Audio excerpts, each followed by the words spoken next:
Hey, and welcome to Trail Trials, the video review section of iRunFar.com. My name is Travis Liles, and in this video we're going to take a look at the Salomon S Ultra 3. Let's start off by talking about the specs. The Salomon S Ultra 3 is exactly what it sounds like. This is the third version of the Ultra shoe, so it's a shoe that's meant to go a long distance, cover a lot of variety of terrain, more of a general purpose long distance shoe. It is an 8mm heel-to-toe drop. It has a sock-like upper, very well wrapped up midfoot, as well as an all-purpose outsole with a little bit of an additional midsole added from version 2 to 3 to add a little more cushion over those long-distance miles. So, with that said, let's get up close and personal and see what this shoe is all about. And for starters, if you're familiar with the S Ultra 2, what you're going to see is an exact replica of what that shoe brought. In fact, what we're looking at here is the 3, and if I bring the 2 in, you can see that it's almost a one-for-one in terms of what they look like. Same tread pattern, same spot for the Profile Film Rock Shield, same tread pattern. But let's talk a little bit about kind of what those things mean. So first off, you have 4mm lugs. So from a view of this, they're deep enough, more of a general purpose, cover a lot of terrain, cover a lot of different ground on this type of outsole. And for reference point, the shoe has a little over 200 miles on it, so looks really good in terms of how well it's holding up. Reverse lugs here in the back, a bit of a gap. We have the window cut out here that is the Profile Film, super hard to say, but that's the rock plate, and you get a little bit of that exposure here. It's a thin, almost a carbon fibery looking type of plate that's sandwiched in here inside the midsole, but still remains some flexibility without being a super hard deflecting like plate inside of the shoe.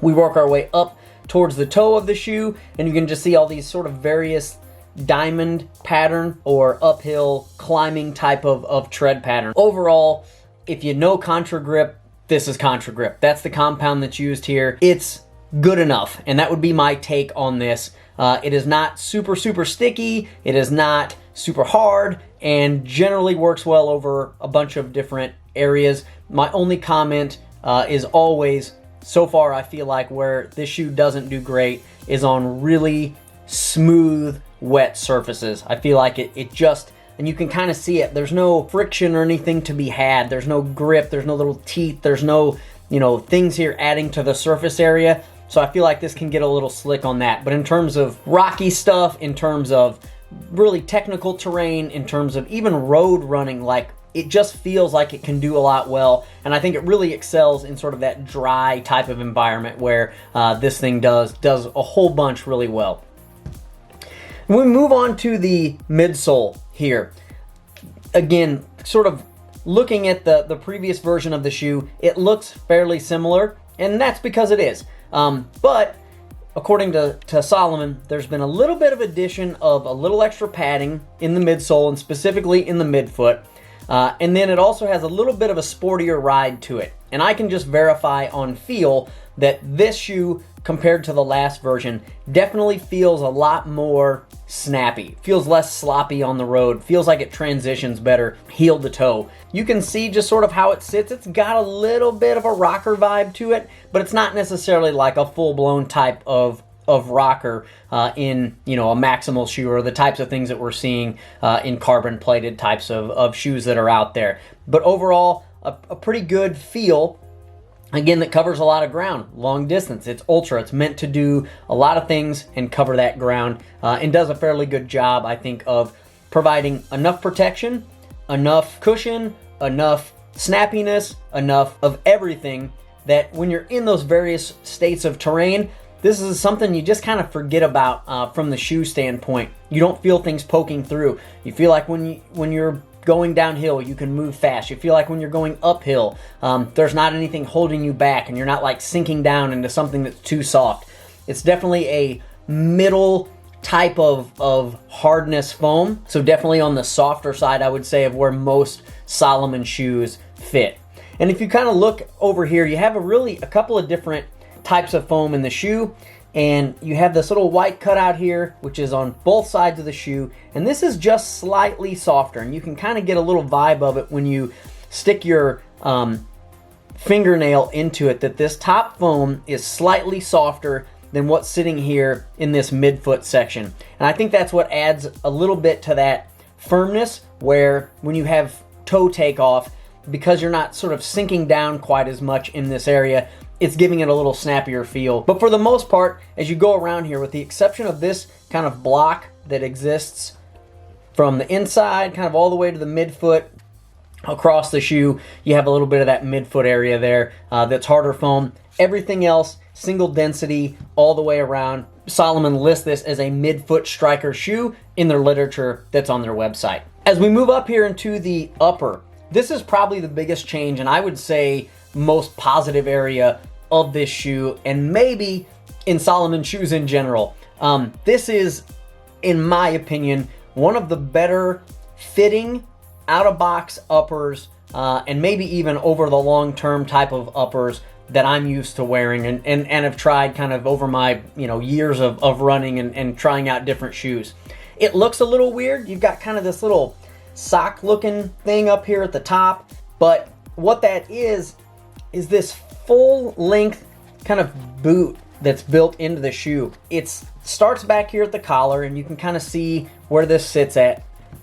Goes all the way through and really fits all the way down almost to the toes. So this is one kind of stretchy, you can see my fingers kind of pushing through here. It's this spandexy boot that sits all the way inside the shoe, and it just does a really good job of keeping your foot in place, hugging that foot without even having to put the laces on. So you could slide your foot in right now and have a good kind of secure fit. And you can see the way that the shoe's built. It's sock first, so kind of a secure hugging of the foot.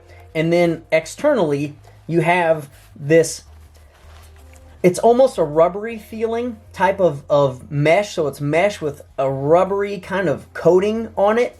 And then that is attached to these various points on the shoe that then lock your foot down. Now, where that's different from, say, the last version of the S-Lab is if you look through here, what you're not going to see is kind of those wings. And in fact, I'll pull up the previous version here. This version had this sort of wing contraption.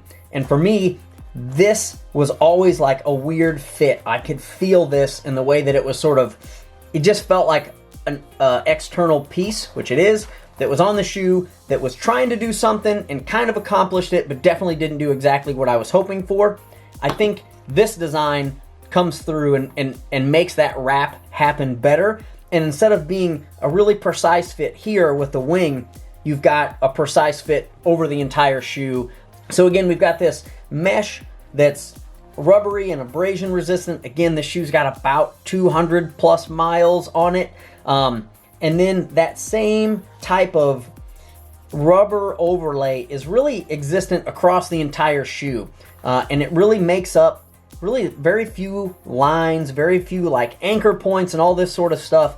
It's sort of a sock and then this overlay and then the laces. So they create the wrap by this boot feel and then by this whole lacing system that really creates this really great cradle, I think, of your midfoot without putting too much pressure and those types of things on the foot. In the back here on the heel, it is all fabric and super like flexy, so there's not any heel cup in here to hold anything back. I was a bit nervous about that, but this thing, it almost feels like a suction cup on the back of your foot, which again, I think you add that plus this boot feel, you can go like really loose on these shoes and the shoe will stay connected to your foot. From the toe box standpoint, it feels like it's a little bit wider for a reference point. Size down about a half size. That's what I had to do. The 9s just felt too long for me. The 8.5s are about right. But if you look at it compared to the previous version, it's just a little bit wider. You got a little more room here, and it's a little less pointy at the apex of the shoe. So I think that helps in terms of a comfortable ride also. Your toes can splay out a little bit more here.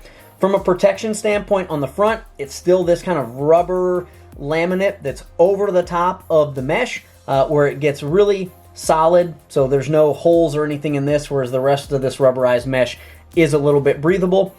It's rubbery. It's this toe cap that comes up the apex of the shoe. The outsole wraps around and then provides a fairly sturdy toe cap right here at the end.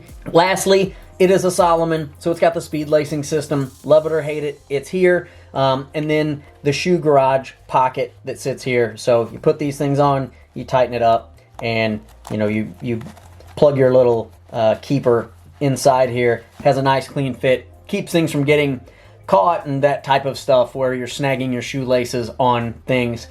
So with that said, let's get up and talk about final impressions.